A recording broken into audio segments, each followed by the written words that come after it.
Hey everybody. Well, it's a beautiful day and I'm on vacation. Didn't go anywhere. I'm still just hanging around the house, but getting projects done, as you see. And I thought I'd do a video on this car. I haven't done any on it in a while.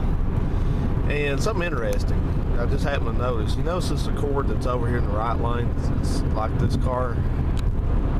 You notice you can always tell a 2005 because it has the solid rear taillights on it like that one does and this one does. So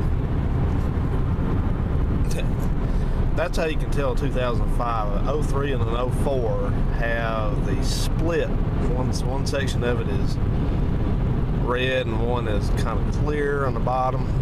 And so that's how you can tell those 2 years. And an 06 and an 07 have the restyled rear end. They don't look anything like these on the rear. So that's how you know what you're looking at. Like anybody really cares, but you know. It's interesting. I do find it kind of interesting though. I pass a lot of the same year Hondas as this one, and it's kind of neat how they all started out as new cars and they kind of, so to speak, encounter each other again. But anyway, back to this. I guess maybe a couple of you may be curious how this car has been doing. It's been doing fine. No issues except that check engine light started popping on and off, and then it just decided to stay on permanently. So I don't know what's up with that, but the car still runs fine. It gets pretty good gas mileage. It's doing good so far. Not really anything to tell on. I checked the oil today, and it's used about a quart of oil in 5,000 miles, which is, put that in perspective, that's pretty good, but for as many miles as, but that's using more oil than the Mazda Protege did at more mileage, and it's using a lot less oil than the Buick Regal is using. So the Regal get about 2,300 miles to a quart, and the Protege go about 10,000 miles a quart if I ran it that long, which I did a couple times. But anyway, just to give you my overall impressions of this car, from driving it, it's a nice car. It drives and rides and feels just like any Honda I've ever had, and that's a good thing. And it's just not the same car at all as that Buick is. It's a lot better built. It's a Honda. But that said, it does, you know, aside from the visual things that you see, wear and tear and stuff like that, it kind of feels a little bit tired. There's places that, like the door panel and here and there, that just feel like they're getting a little bit loose, you know, but overall it's holding up pretty good. The only thing that's really disappointed me about this car is this radio.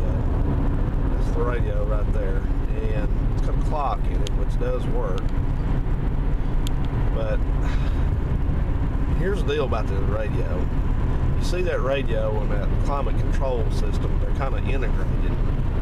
And that whole thing comes out of the unit if you have to take it out for any reason. But the problem is that radio is busted. It doesn't work. And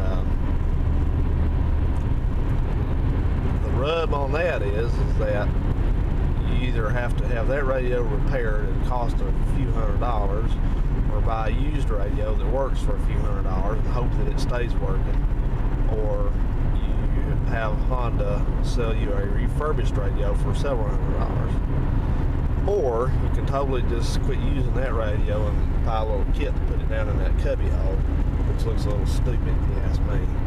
So that's a common thing on these cars, and I'm not too happy about that at all. I knew it didn't work, but that kind of sucks for a Honda. By the way, guys, you recognize where we're at, maybe. Maybe you don't, but I'll tell you where we're at. There's the neighborhood I used to live in. That's where I moved from last year, July. There's the old highway. You saw me pull out many times on this highway. Right from in there. Sure don't miss it. I miss the open space, but I don't miss the neighborhood. And that's where we're at. And you remember those boats I showed you in one video? they're still here. There they are. Somebody said those were some kind of a Chris Craft. So, that's interesting. Okay, guys. Well, I got another video or two to make down here. I'm going to the storage unit and dig some stuff out for that car I'm working on. So that'll be kind of interesting to see what that thing looks like. So, stay tuned.